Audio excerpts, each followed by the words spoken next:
தென்கிழக்கு வங்கக்கடல் பகுதியில புதிய குறைந்த காற்று தாழ்வு பகுதி உருவாகி இருப்பதாக வானிலை ஆய்வு மையம் அறிவிச்சிருக்காங்க. இப்பதான் கடந்த 1ஆம் தேதி தான் பெஞ்சன் புயல் கரை கடந்த நிலையில அதனுடைய தாக்கமே இன்னும் முழுமையாக சரியாகாத நிலையில மீண்டும் ஒரு குறைந்த காற்று தாழ்வு பகுதியா அப்படிங்கிற கேள்வி அச்சம் எல்லாருக்கும் வரலாம். அப்போ இந்த குறைந்த காற்று தாழ்வு பகுதி என்பது என்ன தாக்கத்தை ஏற்படுத்தும், புயலாக மாறுமா, எந்தெந்த தேதிகளில் எங்கெங்க மழைப்பொழிவு இருக்கும் அப்படிங்கிற பத்தி இப்ப நம்ம விளக்கமா பார்க்க போறோம். குறைந்த காற்று தாழ்வு பகுதி அப்படிங்கிறது தமிழ்நாட்டிலிருந்து நம்ம பார்த்தோம் அப்படின்னா தென்கிழக்கு வங்கக்கடல் பகுதியில் உருவாகி இருப்பதாக வானிலை ஆய்வு மையம் சொல்லியிருக்காங்க. இப்ப நம்ம பார்த்துட்டு இருக்கு எல்லாமே அந்த மேக கூட்டங்கள். இந்த மேக கூட்டங்கள் கிட்டத்தட்ட தமிழ்நாட்டிலிருந்து ரொம்ப தூரமா தான் இருக்கு. தமிழ்நாட்டுக்கு இன்றைய தினத்தில் ஒரு மிகப்பெரிய பாதிப்பு இல்லை என்றாலும் கூட ஒரு சிறிய அளவிலான மேக கூட்டங்கள் இருக்கிறது அப்படிங்கறத நம்ம பார்க்க முடியுது. அதனால தற்போது உருவாகி இருக்கக்கூடிய இந்த குறைந்த காற்று தாழ்வு பகுதியானது ஒரு மிதமான மழை பொழிவை இன்று முதல் கொடுக்கும் அப்படின்னு சொல்லப்பட்டிருக்கு. அப்போ 4 நாட்கள் செல்ல செல்ல, அதாவது அடுத்த வரக்கூடிய சில தினங்கள்ல மழையின் தாக்கம் எப்படி இருக்கும், எந்தெந்த மாவட்டங்கள் மழைப்பொழிவு இருக்கும் அப்படிங்கறத பத்தி நம்ம பார்ப்போம். அதாவது இந்த குறைந்த காற்று தாழ்வு பகுதி என்பது இப்போ உருவாகி இருக்கக்கூடிய சூழ்நிலையில அடுத்து வரக்கூடிய சில தினங்கள், குறிப்பாக இந்த 12, 13 ஆகிய தேதிகள்ல இது தமிழகத்தை நோக்கி நெருங்கி வருவதற்கான வாய்ப்பு இருப்பதாக வானிலை ஆய்வு சொல்லியிருக்காங்க. இந்த பகுதி உருவாகி இருக்கக்கூடிய குறைந்த காற்று தாழ்வு பகுதி என்பது அது நாட்கள் செல்ல செல்ல கிட்டத்தட்ட ஒரு 12, 13 ஆகிய தினங்கள்ல இலங்கைக்கும் தமிழகத்துக்கும் இடையே 12, 13 ஆகிய தேதிகள்ல இலங்கைக்கும் தமிழகத்துக்கும் இடையே அது நெருங்குவதற்கான வாய்ப்பு இருக்கு அப்படின்னு சொல்லியிருக்காங்க.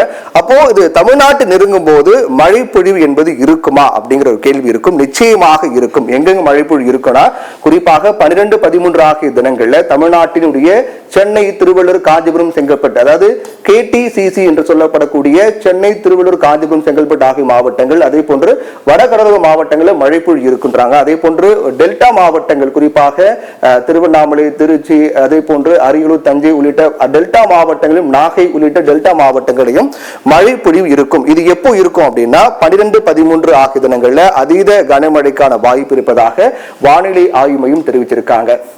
அப்படி இருக்கக்கூடிய சூழ்நிலையில இது புயலாக மாறும் அப்படின்னா இது புயலாக மாறுவதற்கான வாய்ப்பு மிக மிக குறைவு அப்படின்னு சொல்லியிருக்காங்க.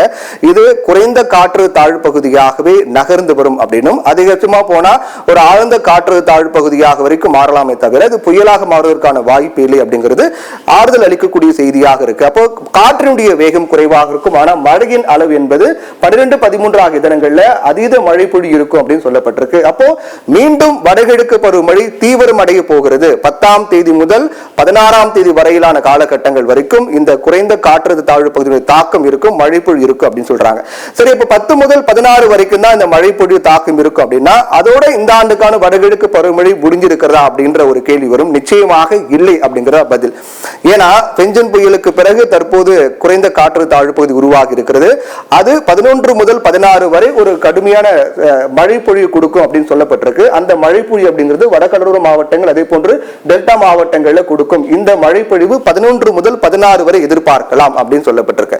சரி, 16க்கு பிறகு என்ன நடக்கும் அப்படிங்கறத பத்தியும் சொல்லப்பட்டிருக்கு. 16க்கு பிறகு ஒரு 4 நாட்கள் இடைவெளி விட்டு 4 நாட்கள் மழைப்பொழிவு குறைந்து அதற்கு பிறகு மீண்டும் 20, 21 ஆகிய தேதிகள்ல மீண்டும் ஒரு காற்று தாழ்வு பகுதி வங்கக்கடல் உருவாகும் அப்படின்னு வானிலை ஆய்வு மையம் கணித்திருக்காங்க. அந்த காற்று தாழ்வு பகுதி, அதாவது 20, 21 ஆகிய தேதியில் உருவாகக்கூடிய காற்று தாழ்வு பகுதி என்பது இன்று உருவாகி இருக்கக்கூடிய குறைந்த காற்று தாழ்வு பகுதி மாதிரி இல்லாம அது வலுவடையும், புயலாக மாறுவதற்கான வாய்ப்பும் இருக்கு அப்படிங்கிறாங்க. அப்போ பெஞ்சன் புயலை தொடர்ந்து இன்று குறைந்த காற்று தாழ்வு பகுதி, அதற்கு பிறகு மீண்டும் ஒரு காற்று தாழ்வு பகுதி உருவாகி அது தாழ்வு மண்டலமாக உருவாகி புயலாக மாற வாய்ப்பு இருக்கு அப்படிங்கிறாங்க. அப்போ புயலாக மாறக்கூடிய பட்சத்தில் அதனுடைய தாக்கம் எப்படி இருக்கும் அப்படிங்கறத பத்தி நம்ம பார்க்கலாம்.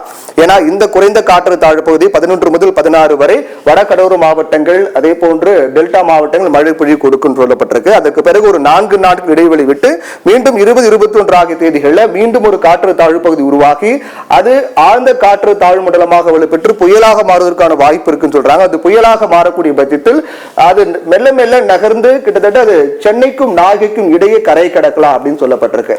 அந்த புயலாக மாறக்கூடிய பட்சத்தில் அது கரை கடக்கூடிய திசையும் சொல்லியிருக்காங்க. 20, 21 ஆகிய தேதிகளில் ஆழ்ந்த காற்று தாழ்வு பகுதி தாழ்வு மண்டலமாக வலுப்பெற்று புயலாக மாறும். புயலாக மாறி அது அடுத்தடுத்த தினங்கள்ல 26, 27 ஆகிய தினங்கள்ல சென்னைக்கும் நாகைக்கும் இடையே கரை கடக்கும் அப்படின்னு வானிலை ஆய்வு மையம் சொல்லியிருக்காங்க. அப்போ சென்னைக்கும் நாகைக்கும் இடையே கரை கடக்கும் போது மழை பொழிவு நம்ம பார்க்கலாம். அதே போன்று சென்னைக்கும் நாகைக்கும் இடைப்பட்ட தூரங்களில் இந்த மழை பொழிவு அதிகமாக இருக்கும்.